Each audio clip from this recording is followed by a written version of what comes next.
전 세계가 주시하고 있는 우크라이나 전쟁. 우크라이나 전쟁은 현대전의 특징을 보여주면서 미래전의 방향성을 시사한다고 해도 과언이 아닐 것 같습니다. 이에 세계 각국에서 군사 혁신에 대해서 힘을 기울이고 있는데요. 지난 시간에 이어 손한별 교수님 그리고 임철균 연구위원님 모시고 군사 혁신에 대해서 이야기 한번 나눠보도록 하겠습니다. 안녕하세요. 안녕하세요.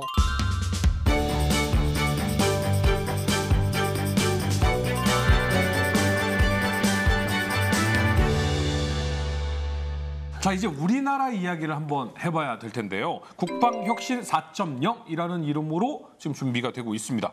이게 왜 필요한 건가요? 우리가 전 국제 정세를 보면 그 미국이 RMA를 했던 1990년대와 별로 다르지 않아요.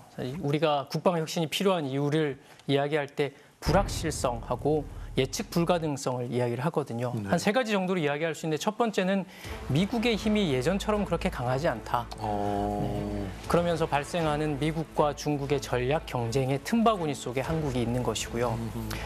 두 번째는 북한의 위협이죠. 사실은 북한이 핵무기를 저렇게 고도화시키고 양적으로도 증강하고 있으면서 또 공세적으로 한국을 이 핵무기를 가지고 강압하려고 하고 있는 상태이기 때문에 이 앞으로 일어날 한반도에 일어날 안보 정세를 우리가 예측할 수 없고 또 이게 어떤 방향으로 발전할 것인지 너무나 불확실한 영역 속에 있기 때문에 우리가 할 수 있는 것은 우리의 국방의 체질을 변화시키고 새로운 무기체계 또는 새로운 싸우는 방법, 교리를 발전시키고 전략을 발전시키는 게 너무나 필요한 상황이죠. 그런 의미에서 보면 우리 국방혁신 4.0은 지금 시기에 너무나 중요한 과제라고 할 수 있습니다. 그 미국의 RMA 그러면 사실은 소련이 붕괴되고 야 이거 여지껏 투자했던 거 이거 어떻게 해야 할까? 앞으로는 어떤 방향성을 가져야 될까? 정말 많은 양상이 바뀌었기 때문에 이 혁신을 준비를 한 거잖아요. 그렇습니다. 근데 지금 현재 대한민국의 상황이 그렇게 크게 바뀌었어요. 북한이나 중국도 예전에 있었고 미국도 그냥 우리의 동맹국이었던 것은 계속 같았잖아요. 근데 그 정도로 정세가 많이 달라진 거예요? 그럼요. 지금 말하신 것처럼 사실 우크라이나 전쟁이 보여주는 양상을 보면 전쟁의 양상이 정말 많이 바뀐 거죠. 그러니까 적은 그대로인데 북한도 그대로 있고 중국도 그대로 있고 네. 우리의 동맹인 미국은 그대로 있지만 이들이 혹시 전쟁을 하게 되면 싸우는 양상은 완전히 다르다는 거죠. 예전 그 남침 한국 전쟁처럼 연합군이 들어오고 막 이게 안 될 수 있다. 지금의 우크라이나 상황을 보면. 그렇죠. 그러면 정말 우리가 우리를 지켜야 한다. 네, 그럼요. 그러니까 사실은 6.25 전쟁과 같은 방법으로 우리가 또 싸우기를 원하는 것도 아니고 그렇죠. 어떻게 하면 상대를 먼저 공격하기 전에 먼저 억제할 것인가가 중요하잖아요. 그런 의미에서 보면 우리가 기술 혁신, 또 군사 분야 혁신, 안보 분야 혁신을 통해서 상대의 위협을 그만큼 감소시키면서 또 우리의 취약성, 우리가 취약한 부분들을 계속해서 보완해 나가는 것들이 필요한데 그게 바로 군사 혁신이고 우리 군이 추구하고 있는 국방 혁신 4.0이라는 겁니다. 지금 대만을 둘러싸고 차이잉원 총통이 미국을 방문한 이후에 대만 주변의 실탄 사격 훈련을 중국이 실행하고 있고 또 이미 사실은 대만과 접하고 있는 동해안 전 영역의 미사일 방공기지 이런 수많은 기지들 이미 건설하고 있죠. 그러니까 중국이 설정하고 있는 1도련선, 2도련선 그리고 미국이 설정하고 있는 인도태평양 전략의 이 영향력 범위가 중첩돼요. 거기에 들어가 있는 대표적인 것이 대만이고 두 번째는 우리 한반도입니다. 그러니까 한반도나 대만이나 중국도 그렇고 미국도 그렇고 서로 자기의 영향권 내에 있다고 보는 거거든요. 그러니까 어떤 특정한 전력이 거기에 개입을 한다든지 등장한다든지 또는 그 힘의 균형이 조금이라도 깨지는 것을 보면 자신의 영향력이 침해받고 있다고 생각하고 그 공격적인 행위로 생각할 가능성이 있고 그러다 보니까 이 대만이든 한반도든 미국과 중국이 혹시나 분쟁을 일으키게 될 때의 가장 티핑 포인트가 될 가능성이 있다고 생각하는 거죠. 그래서 한국의 입장에서는 북한뿐만 아니라 중국으로부터 위협, 중국이 꼭 의도적으로 한국을 위협한다기보다는 이 세력권 다툼, 영향력 다툼 속에서 한반도가 전쟁의 이 핵심 그 지역이 될 가능성이 있다. 전쟁이 일어날 수 있는 지역이 될 수 있다. 또는 굉장히 대만 지역에서 일어나는 분쟁이 한반도로 이렇게 연결될 수 있는, 확대될 수 있는 것들에 대해서 우리가 또 준비할 수밖에 없는 상황인 것이죠. 예전에는 우리가 북한과 붙으면 중국이 어떻게 할 것이냐, 미국이 어떻게 할 것이냐 이런 걱정이었는데 지금은 양안 관계에 있어서의 영향력으로 전쟁의 포화 속으로 휩쓸릴 수도 있다라는 또 다른 이 방향성이 하나가 나온 거네요. 그렇죠. 그거 새로운 위협 양상인 것이죠. 꼭 중국이 한국을 위협한다기보다는 또 한국의 영향력도 많이 커졌고요. 우리 국가가 생각하는 국가 이익의 범위도 그만큼 커진 것이죠. 대만을 통과하는 해상교통로만 해도 사실은 거기가 끊어지면 한국의 경제에 미치는 영향이 너무나 크거든요. 그렇죠. 그러다 보니 양안 관계가 중국과 대만의 문제가 아니라 직접적으로 한국의 안보, 국익에 실질적인 위협이 되는 것입니다. 그리고 지금 우리가 사드를 제일 처음에 배치를 했을 때 엄청 중국에서 보복을 많이 했었잖아요. 네. 근데 중국도 이러한 항공기지를 건설을 했었죠. 그럼요. 지금도 굉장히 많은 항공기지와 새로운 해군기지, 항공기지를 건설하고 있고 잘 아시다시피 이제 새로운 항공모함을 계속해서 건설해 가면서 한국의 서해, 자신들이 생각하는 이 동쪽 연안을 어떻게든 자신들의 영향권으로 유지하려는 노력의 일환이고요. 사드에 대해서 그렇게 굉장히 예민하게 반응할 수밖에 없었던 것도 중국이 설정하고 있는 A2AD 또는 일도련선 자신들이 설정한 범위 내에 있기 때문에 미국의 자산이 거기에 들어오는 것에 대해서 굉장히 예민하게 반응할 수밖에 없는 것이죠. 그러니까 그쪽 기지에서 뭐가 뜨면 사드로 요격이 가능한 상황이 되기 요격도 때문에. 가능하지만 또 이제 먼저 볼 수 있다는 게 네, 중요한 거니까. 감시가 되니까. 그럼요. 네. 이미 재래식 전력 측면에서 한국이 여러 차례 혁신을 통해서 질적으로 굉장히 많은 발전을 해왔고 제가 보기에 한미동맹의 재래식 전력은 북한에 비해서 굉장히 우세함을 갖추고 있어요. 보도 자료로 나온 것이었지만 챗GPT가 그 핵무기 필요성에 대해서 답변한 내용이 좀 사람들 사이에서 좀 회자가 된 적이 있었어요. 그러니까 아무래도 지금 현재의 이 전쟁 준비라고 하긴 그렇지만 국방의 강화에 있어서 미래를 바라보는 이런 기술력들이 굉장히 중요한 상황이죠. 맞습니다. 이 전쟁 준비도 맞죠. 전쟁에 어떻게 하면 대비할 것인지, 전쟁을 어떻게 억제할 것인지가 사실은 같은 의미, 동전의 양면 같은 것이잖아요. 그러니까 이 4차 산업혁명의 대표적인 기술들로 알려지고 있는 AI 기술, 그리고 빅데이터, IoT, 드론과 같은 기술들이 사실 어떻게 활용될지 잘 몰라요. 앞서 우리가 군사혁신의 여러 가지 사례들을 봤지만 기술 자체만으로 이게 어떻게 사용되느냐가 아니라 이걸 누가 사용하는지, 어떻게 사용하는지에 따라서 전쟁 양상이 완전히 바뀌거든요. 그런 의미에서 보면 우크라이나 전쟁에서 극명하게 드러나고 있는 것들이 우리가 미래전에 대해서 한번 예측해 볼 수 있다는 거죠. 그래서 현대전과 미래전의 양상이 동시에 나타나고 있는데 이제 그런 의미에서 볼 때 우리가 현대전도 잘 준비해야 되지만 새롭게 나타나는 미래전 양상이 잘 준비하지 않으면 안 된다. 그래서 이 군사혁신의 필요성이 거기서 부각되는 겁니다. 네. 근데 이 걱정하기 전에 제일 걱정해야 될 건 인구가요. 신생아 수가 25만 명 아래로 떨어졌습니다. 맞습니다. AI고 뭐고 간에 사람이 이제 더 이상 없는 상황이 발생하고 있거든요. 이게 군대에 미치는 영향 어마어마하죠. 진짜 심각합니다. 우리 한국군이 지금 겪고 있는 가장 큰 위협이라고는 사실 볼 수 있어요. 네. 2012년부터 2022년까지의 표를 준비했는데 육군 한번 봐보시겠어요? 계속 하락세네요. 한 해도 빠지지 않고 계속 내려가죠. 오. 지금 2022년까지의 통계 자료를 보면 36.5만 명까지 줄어들었어요. 근데 제가 처음 우리 유전사에서 시청자 여러분들이 뵀던 독소 전쟁 키예프 편에서 양측의 비율이 3대 1이 되면은 공격을 할 수 있다라고 말씀드렸잖아요. 네. 독일이 그걸 못해서 졌다. 근데 지금 그 비율이 점점점 가까워져 오고 있어요.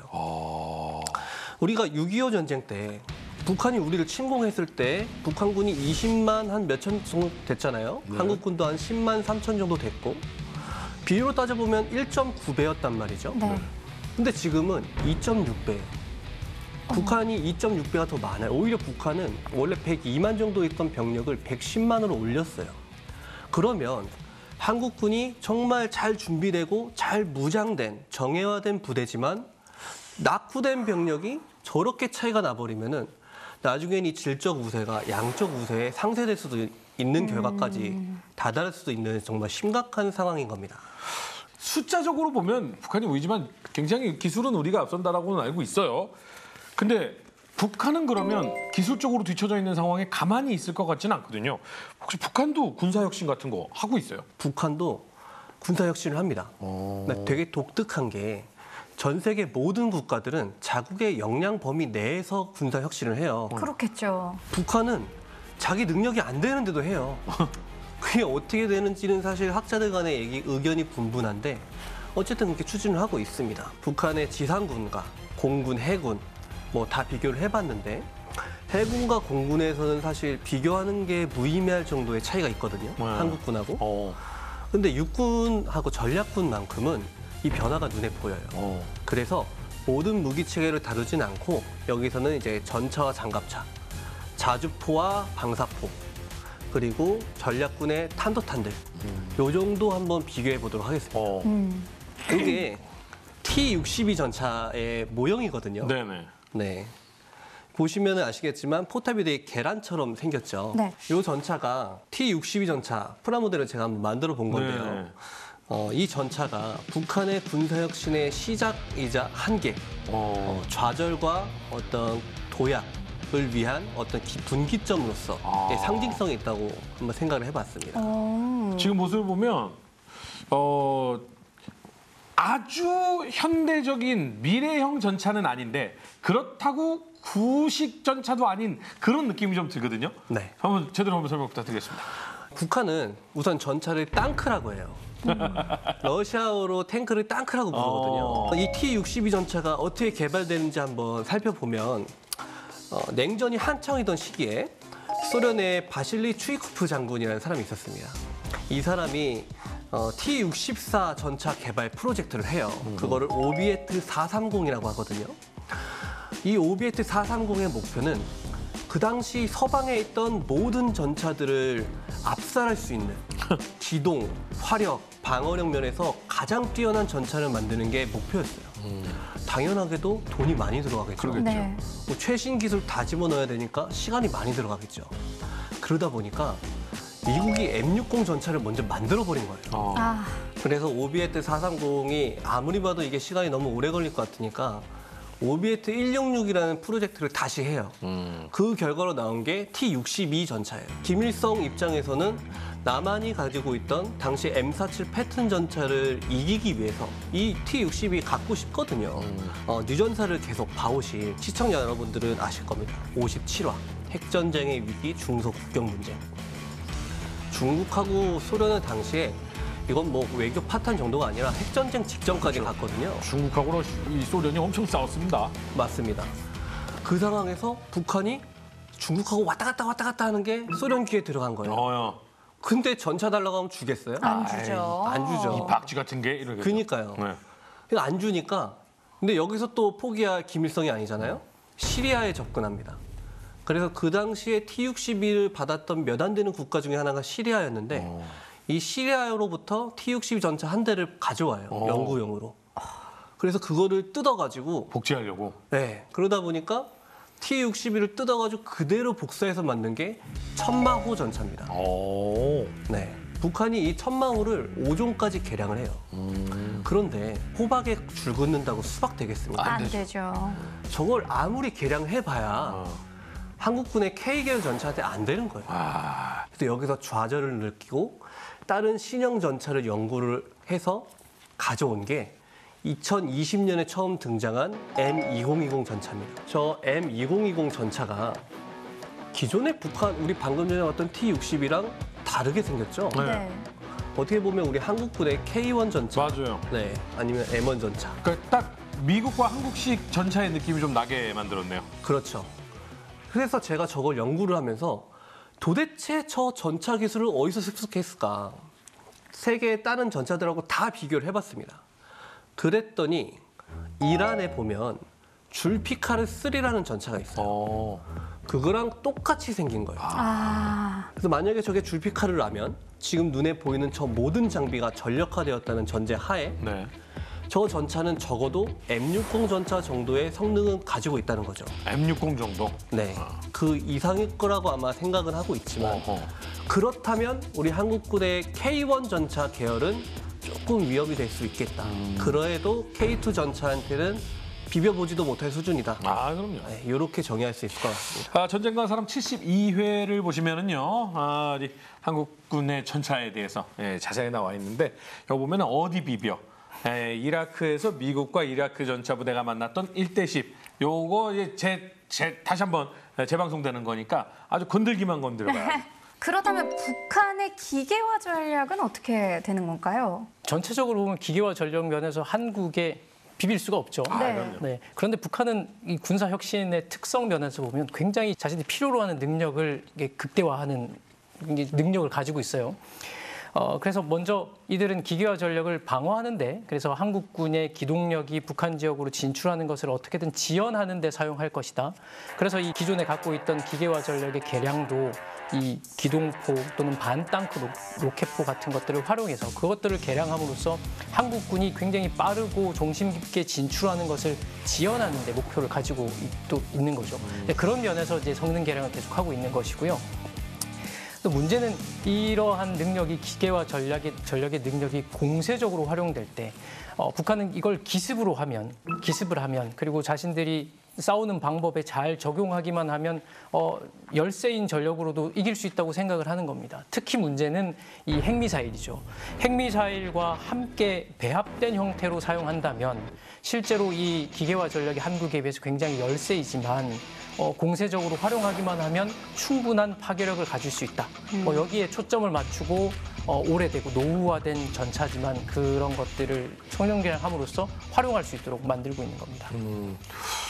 근데 뭐 기계화 이 얘기가 나오니까 뭐 저희 아버지가 복무하셨고 제가 훈련을 받았던 양평기계화 사단도 뭐 없어진단 말이 있고 굉장히 이 숫자 자체 절대 숫자가 줄어든다는 게 굉장히 불안하기는 해요. 이 와중에 숫자 하면 북한의 포 숫자 이거 사실 어마어마하지 않습니까? 맞죠. 북한의 포병사랑 정말 유명하잖아요.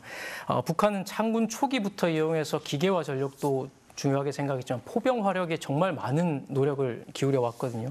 지금까지 이 구경으로 보면 122mm, 130mm, 155mm, 170mm와 같은 화포를 가지고 있고 또한 한 10가지 정도의 자주포를 가지고 있다고 평가되는데 이 북한은 고난의 행군으로 대표되는 1990년도를 거치면서도 이 자주포의 전력을 증강하는 데는 전혀 아낌이 없었거든요. 그럼에도 불구하고 이제 경제적인 어려움 때문에 고난의 행군을 겪으면서 핵미사일에 좀 더 초점을 맞추긴 했지만 이 김정은 시기에도 북한이 포병을 얼마나 아끼고 포병을 중심으로 미래전을 구상하는 계획들을 많이 볼 수 있습니다.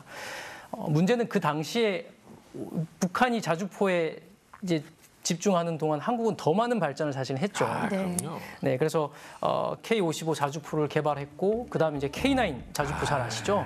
뭐 성능이 너무나 우수해서 사실 이제 전 세계적으로 수출되고 있는 K9 자주포를 활용하고 이제 국제 표준입니다. 그동안 또 한국은 K2 전차까지 전력화했고 또 K21 보병 전투 장갑차까지 막 개발을 해나가니까 북한 입장에서는 사실은 굉장히 다급해진 거죠. 포병을 그만큼 사랑하고 많은 노력을 기울였음에도 불구하고 한국의 질적인 이 발전 속도를 도저히 따라올 수가 없는 겁니다. 그런 의미에서 북한은 이제 어떻게 하면 구경을 좀 단일화할 거냐, 탄종을 좀 탄종의 개수를 좀 줄여서 호환시켜서 활용할 것이냐, 그리고 이걸 어떻게 잘 활용할 것인가. 비록 열세지만 거기에 초점을 맞췄고 거기서 핵심적으로 나타난 사건이 바로 2010년에 있었던 연평도 포격 도발 사건이었습니다. 진짜 잊을 수 없고 잊으면 안 되는 사건이죠. 김정은이 집권하기 전으로 이제 판단을 하죠. 저희는 다만 이제 그때 다 이미 지도자 수업을 받고 있었는데 그 당시에 연평도 포격 도발을 일으킬 때부터 사실은 김정은 포병 전력에 대해서 너무나 관심이 많았고요. 김정은은 스스로 이 미래전은 포병에 있다라고 선언하면서 포병 전력에 굉장히 많은 관심을 가지고 있었습니다. 그리고 스스로도 내가 포병 전문가다라고 이야기를 했고요. 그래서 북한군은 김정은의 이러한 포병 사랑을 입증하기 위한 것처럼 마치 2010년 11월 23일 날 연평도의 포격 도발을 자행해서 무관 민간인도 희생됐고요. 또 우리 해병대원도 희생된 사례가 있습니다. 그 당시에 우리 해병 제2사단 연평부대의 K9 자주포가 신속하고 정확하게 대포병 사격을 가함으로써 북한군 한 40명 정도가 사상된 것으로 알려지고 있고요. 그래서 북한은 연평도 포격 도발이 자신들의 승리다라고 이야기는 하고 있지만 그 뒤에 이 지휘관들이 남한군하고는 별로 전투를 하고 싶어 하지 않고 있고 또 그 당시에 이제 그 북한의 첩보에 의하면은 한 10명 정도가 죽고 한 30명 정도가 부상을 당한 것으로 알려지고 있고요. 뭐 사실 그때 당시에 북한군이 느꼈던 이 충격은 엄청난 것으로 알려지고 있습니다. 실질적으로 위성 사진부터 시작해서 객관에 대한 거의 모든 자료를 확인해 보면 굉장히 크게 타격을 입은 것은 확실히 북한이었다. 지금 보시면은 네. 저기 화면에 노란색 화살표들이 네네. 우리 K9이 쏴가지고 포탄이 떨어진 곳들이에요. 아하. 저게 얼마나 정밀하냐면은 K9 자주포를 팔겠다고 만든 팜플렛에서 만든 거기에 수치보다 더 정확하게 떨어졌어요. 아, 그러니까 오차 네. 범위 예를 들어 뭐 좌우 5m 이내 그랬는데 그거보다도 더 안쪽에 들어왔다. 1m 안에 들어온 거죠. 그 정도 기준이라면은. 그리고 엄청난 또 거죠. 저희 뉴스멘터리 전쟁과 사람 자주 챙겨보신 분들은 아실 겁니다. 46회에 나왔던 K9 자주포 3개를 사로잡다 편을 보신 분들은 아시겠지만 우리나라 자주포 이거 조회수가 아마 안 본 분들은 없을 정도로 많이 나왔을 거예요. 이거 조회수 정말 많이 나온 편일 거예요. 예. 그러니까 사실 그때 우리 해병 대원들이 얼마나 그 긴박한 상황에서도 훈련한 대로 교육받은 대로 대응 사격에 나섰는가. 너무 정신적인 것도 너무나 훌륭했고요. 네.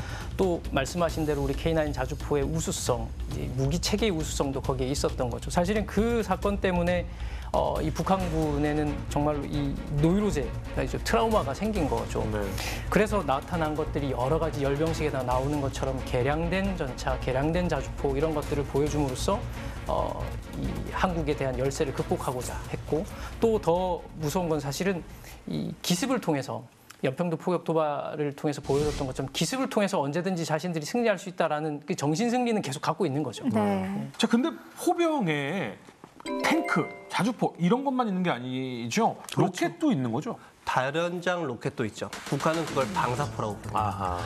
원래도 수적으로 굉장히 많았어요.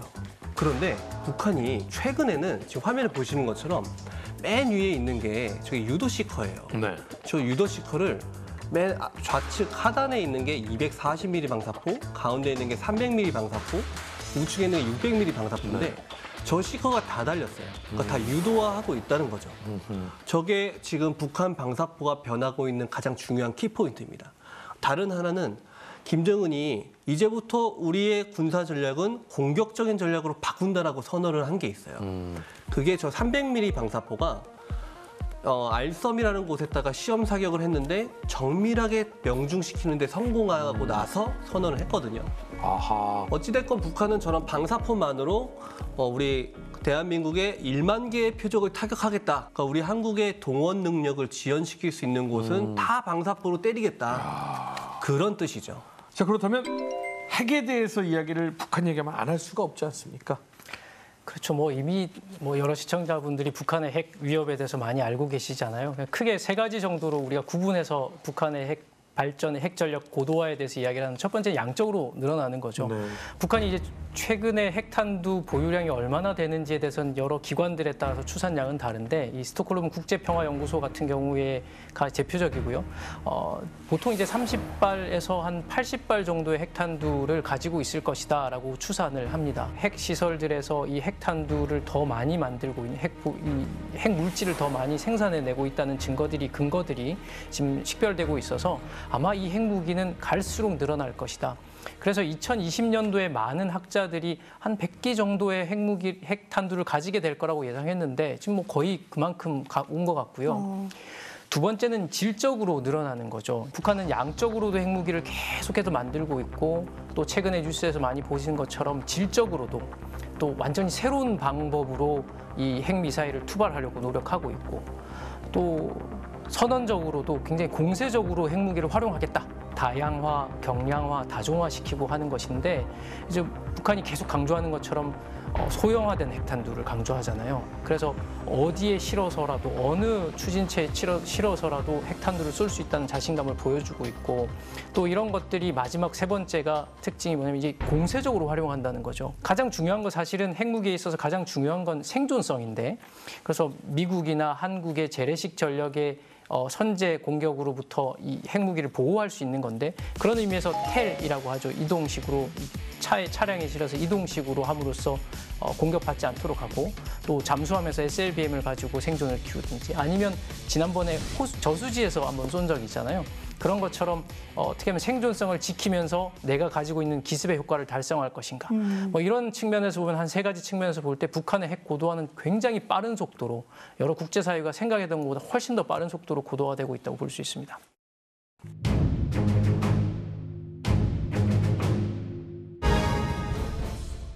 현대전과 미래전 양상이 동시에 나타난 우크라이나 전쟁. 이 전쟁을 통해 군사 혁신의 필요성이 더욱 부각되고 있다. 한반도를 둘러싼 국제 관계 속에서 북한은 병력을 꾸준히 증가시키며 육군, 전략군을 대상으로 군사 혁신을 진행했다. 특히 핵무기 기술을 다양하게 진전시키며 핵 공격 위협을 노골적으로 드러내고 있다. 이에 대한민국 국방부는 국방혁신 4.0을 추진하며 변화를 꾀하고 있다. 저희가 이제 지난 시간에 국방혁신이란 무엇인가부터 이번 시간 북한의 현안까지 좀 살펴보고 있는데요. 그렇다면 본격적으로 대한민국의 국방혁신 4.0에 대해 또 이야기를 나눠봐야 할 것 같습니다. 국방혁신 4.0 기본 계획은 어떻게 되나요? 국방혁신 4.0은 북핵 및 미사일 대응 능력의 획기적인 강화, 그리고 군사 전략 및 작전 개념의 선도적인 발전, AI 기반 핵심 첨단 전력 확보 등의 5가지 중점이 있고요.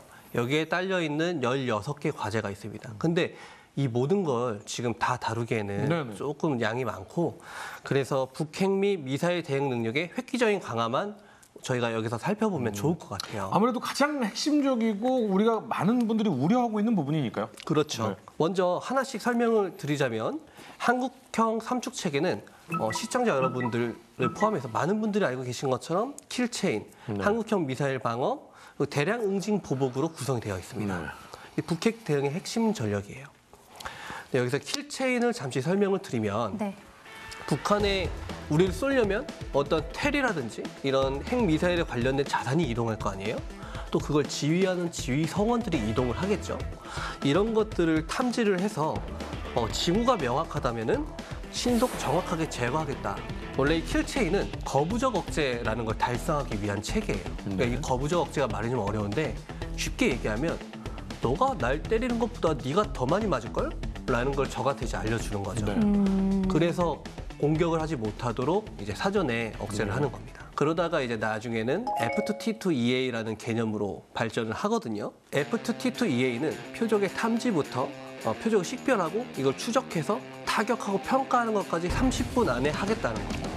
그리고 한국군의 킬체인이 최초 연구 단계에서는 이 F2T2EA를 착안해서 여기서 연구를 해왔거든요.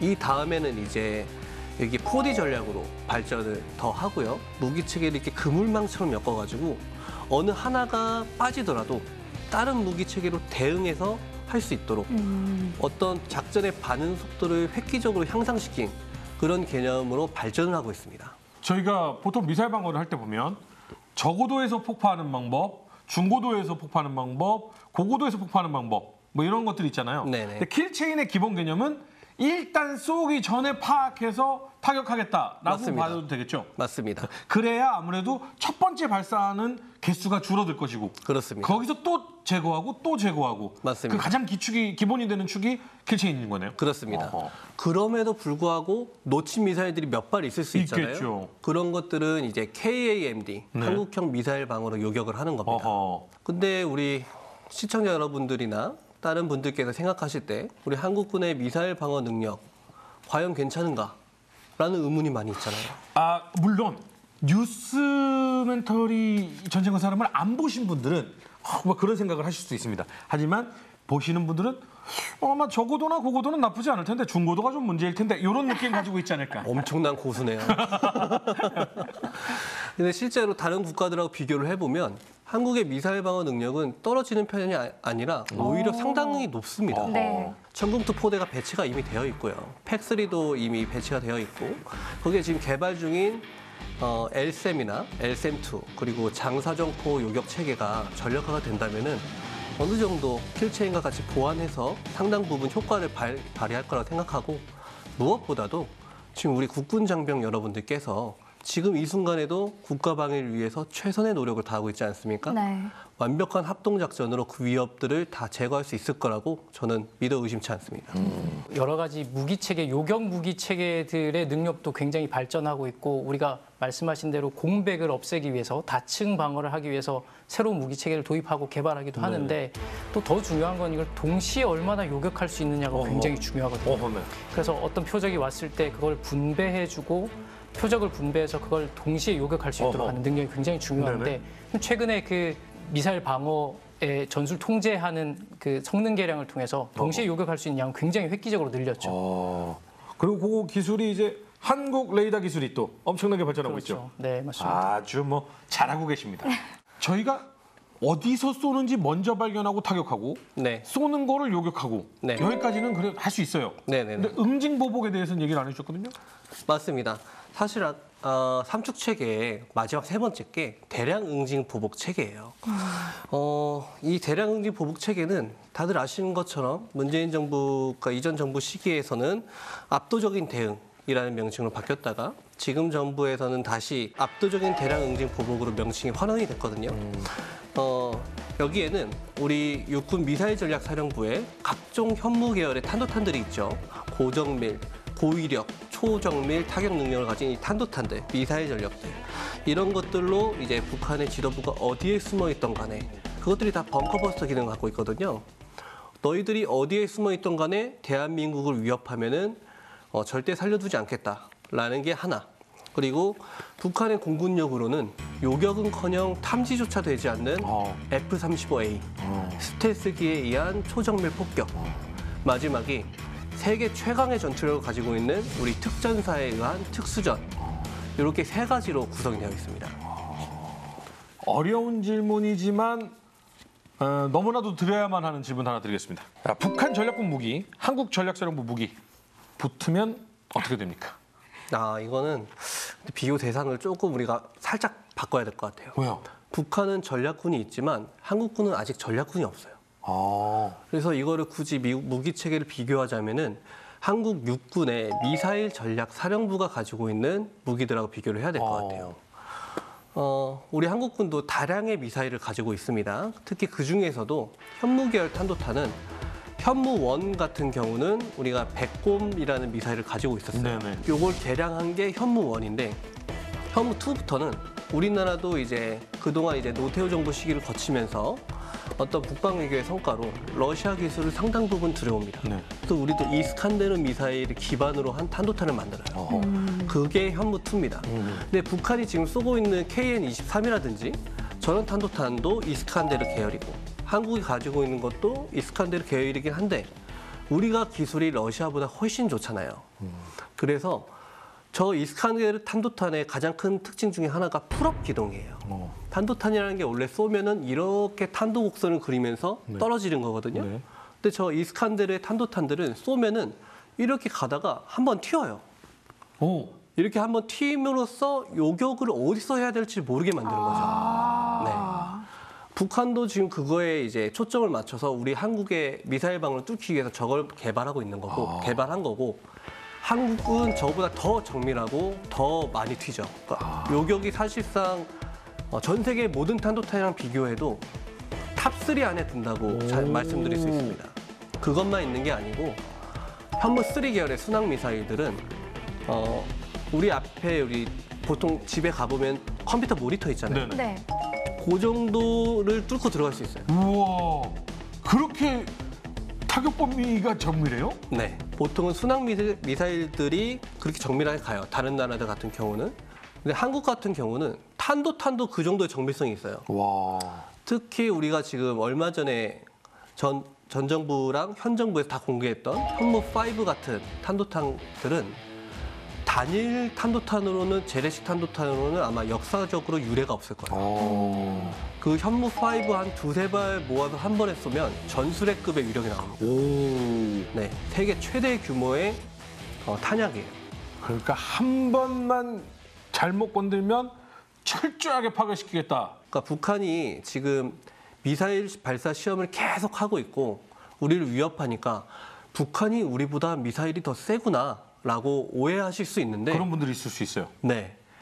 쟤네들이 왜 저렇게 하냐면 미사일 개발이 안정화되어 있지 않으니까 더 많은 실험이 필요한 그렇죠. 거예요. 우리는 이미 안정화되어 있고 그렇죠. 이미 기술이 세계적인 수준이거든요. 그렇죠. 사실 비교 자체가 안 됩니다. 네, 그런 말이 있습니다. 진짜 부자는 돈 많은 티를 안 낸다. 맞아요. 왜냐? 티를 내면 자기가 손해니까. 근데 나 돈 많아 이런 사람은 돈이 없는 것이다. 맞습니다. 빈수레입니다. 북한군과 한국군에 대해서 비교해 주셨고 사실은 네. 미사일 능력에 대해서 이야기를 해 주셨는데 네네. 사실 한 발 북한하고 한국하고 뭐 한 발씩 미사일 이렇게 쏘기 경쟁을 하면 사실은 네. 양적으로 더 많이 갖고 있는 북한이나 또는 핵탄두를 실을 수 있는 북한의 열세일 수도 있죠. 근데 말한 대로 이게 지능화되어 있고 또 네트워크화되어 있기 때문에 사실 언제 어디에 얼마나 쏘아야 될지를 정확하게 판단하고 또 거기에 맞춰서 다른 영역에 있는 미사일들을 또 통합해서 운용할 수 있는 능력. 그게 이제 네트워크화된 우리의 전력이잖아요. 이제 그런 면들까지 다 통합해서 보다 보면 우리 앞으로 창설될 전략사령부의 능력이 결코 약하지 않다. 충분히 억제력으로서 역할을 할 수 있다. 이런 걸 보여주는 거라고 생각합니다. 네, 이렇게 북한의 이제 북핵부터 미사일에 대응하는 이야기에 대해서 저희가 좀 나눠봤는데 저는 사실 군사 혁신하면 육군부터 좀 떠오르게 되거든요. 이런 생각에서 시작돼서 육군의 변화, 과연 한국 육군이 추진 중인 변화는 어떤 것들이 있을까? 이런 것도 궁금하거든요. 민간인들이 있는 도시 지역을 또한 지키기 위해서는 육군의 전력이 굉장히 혁신적으로 발전해야만 할 필요가 네. 있죠. 또 상대가 우리의 중심이라고 할 수 있는 도시 지역을 공격할 가능성이 있기 때문에 그렇고요. 그런 의미에서 우리 육군은 아미 타이거라는 이제 혁신적인 그 프로젝트를 내놓고 있습니다. 이게 미래형 지상 전투 체계라는 것인데요. 이게 필요한 이유는 국방혁신 4.0에서 다룬 것처럼 미래전의 양상은 크게 달라지고 있고 불확실한데 또 병력은 굉장히 줄어들고 있는데 어떻게 이러한 상황에 적응할 것인가? 어떻게 하면 우리가 좀 더 우세한 상황에서 전쟁을 맞이할 것인가라는 이제 개념으로 만들어진 것이고요. 크게 이 아미타이거는 이제 아미타이거 기반 전투 체계, 그래서 전차와 장갑차를 지금 현재 2.5세대 정도로 평가하고 있는 이 전차 장갑차를 4세대의 장비로 바꾸는 것이고요. 그다음에 드론봇 전투 체계 많이 보셨잖아요. 이게 드론과 로봇 그리고 이 유무인 복합 전투를 만들어내는 것이고요. 세 번째는 이제 워리어 플랫폼이죠. 이 병사 한 명 한 명의 방어력을 굉장히 높이고 또 한 명 한 명의 이 전투력이 새로운 정보를 IoT 기술에서 정보를 받아서 그런 것들을 전 제대가 다 공유할 수 있도록 만드는 이 세 가지 체계, 3대 전투 체계가 이 전력 체계 전반을 이루는 것이고 이것이 아미타이거 현재 프로젝트의 핵심적인 과업들입니다. 근데 이제 핵심 과제를 뭐 그럴듯하게 계획을 세울 수는 있습니다만 이 수행이 안 되면 소용없지 않습니까? 그렇죠. 진행이 어떻게 되고 있습니까? 그래서 2019년 1월에 통합기획단을 창설해서 아미타이거 전투여단의 전투 개념을 발전시켰고요. 그리고 부대 구조와 전력 구조를 새로운 전략에 맞춰서 부대 구조를 만들어가고 있고요. 작년 6월에 아미타이거 시범 전투단을 창설하고요. 거기에 맞춰서 싸우는 방법 그리고 부대 구조와 편성이 무엇인지 앞으로 필요한 전력이 무엇인지에 대해서 지금 전투 실험을 하고 있는 단계죠. 이런 전투 실험을 통해서 2027년까지 1단계로 가지고 있고요. 2035년 2단계, 2040년까지 3단계로 해서 우리 육군 전체를 아미타이거 체제로 완전히 전환하기 위한 군사혁신의 일환으로 지금 현재 진행 중인 상황입니다. 대한민국의 안보를 걱정하는 그냥 일반인의 시선으로 질문을 좀 드리겠습니다. 그러니까 어떻게 변하겠다는 거예요? 사실은 굉장히 멋진 말과 여러 가지 이야기가 들어갔는데 어떤 체제로 변한다. 그러니까 이런 거에 중점을 좀 맞췄다라고 좀 알기 쉽게 알 수 있는 방법이 있을까요? 네. 아미타이거의 핵심은 어떤 전투원도 보병 전투원도 장갑으로 보호받지 않도록 만들지 않겠다라는 겁니다. 모든 전투 부대원이 네. 장갑으로 보호를 받는 시스템을 구축하겠다. 그렇습니다. 그게 이제 첫 번째 기동화고요. 그래서 트럭이나 또는 보병 전투로만 이루어지는 것이 아니라 이들을 다 장갑차 또는 전차에 태워서 방호력을 보호받겠다. 이게 첫 번째. 약간 미국이 해외 파병하는 식의 느낌이네요. 네, 맞습니다. 그리고 두 번째는 기동화죠. 그만큼 다 차량의 장갑차 전차에 이게 탑승을 하기 때문에 상대보다 더 빠르게 상대 유리한 지점으로 접근할 수 있는 것이죠. 이렇게 설명해 주시니까 딱 느낌이 오네. 네. 그러니까 철갑 호랑이네. 그렇죠. 그러네요. 호랑이일 뿐만 아니라 드론과 같이 하죠. 전차나 장갑차만 이동하는 게 아니라 이들이 다 드론과 함께 유무인 복합체를 이루어서 상대보다 더 멀리 보고요. 상대가 보기 전에 먼저 보고. 그러다 보니까 우리가 이 비가시선 전투라 그러는데 상대가 보기 전에 우리가 먼저 보고 먼저 때릴 수 있는 거죠. 그러다 보니까 우리의 공격력도 더 커지고 우리의 생존성은 더 보장받는 그런 특성이 있습니다. 눈은 몽골 매의 눈을 가지고 있는데 호랑이가 발톱이 발사돼. 그러니까 누구든 먼저 보고 먼저 공격해버리니까 너무 강력해지는 그렇죠. 그런 느낌이네요. 네. 이번 시간 저희가 그 군사 혁신의 다양한 사례와 다양한 이야기를 나눠봤는데요. 마지막으로 그렇다면 군사 혁신의 성공 요건, 성공 조건은 무엇이 있을까요? 사실 우리가 오늘 다룬 사례가 적죠. 다 다루지는 못했고 역사가 워낙 기니까요. 근데 몇 가지 교훈을 좀 찾아보면 첫 번째 이제 이 군사혁신의 성공 여부는 단기적으로는 전쟁에서 승리하느냐 안 하느냐로 나타나는 거죠. 그리고 오늘 굉장히 많이 다룬 내용 중에 하나는 장기적으로는 그것이 장기적인 경쟁 상대에 대한 소진 전략으로 나타나서 결국 종국에는 우리가 좀 더 국가 이익 측면에서 우세한 위치에 설 수 있다. 그것이 이제 미국의 2차 상쇄 전략이 걸프전에서 당장은 승리하는 것으로 나타나기도 했지만 또 결국은 소련이 붕괴하고 미국의 패권을 유지하는 데 굉장히 큰 역할을 했다는 걸 알 수 있는 거죠. 두 번째 교훈은 이 군사 혁신은 결코 그러나 강한 나라들만 하는 게 아니다. 겁니다. 아무리 힘이 약하고 작은 나라라도 군사 혁신에 성공하면 전쟁에서 승리할 수 있는 굉장히 획기적인 힘의 균형의 변화를 가져올 수 있다는 걸 알 수 있고요. 마지막은 군사 기술을 먼저 획득하고 적용하는 것도 중요하지만 이 새롭게 획득된 군사 기술을 어떻게 운용할 것인지 또 거기에 맞춰서 다른 국방 모든 분야들을 얼마나 혁신적으로 운용하는지가 이 군사 혁신 성공의 가장 큰 성공 요건이다라는 걸 알 수 있는 겁니다. 저는 이번 시간에 전쟁이라는 것을 생각했을 때 가장 최상의 승리를 거둘 수 있는 방법이 무엇인가 라는 걸 한번 생각해 볼 시간이 아니었나 싶습니다. 우리가 손자병법을 보면 모공편에는 싸우지 않고 이기는 게 최선의 방책이고 가장 좋은 병법은 적의 책략을 부수는 거라고 되어 있거든요.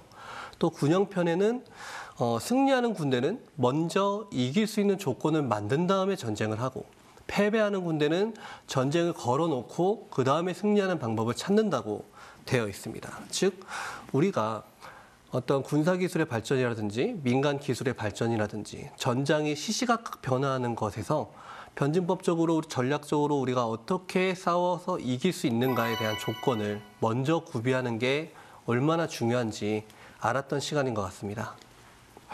방송을 보고 계시는 우리 시청자 여러분들께서도 분명히 우리나라가 이렇게 많은 준비를 하고 혁신하려고 노력하고 있구나라고 생각을 하실 텐데 저는 여러분들께 한 가지 부탁만 드리겠습니다.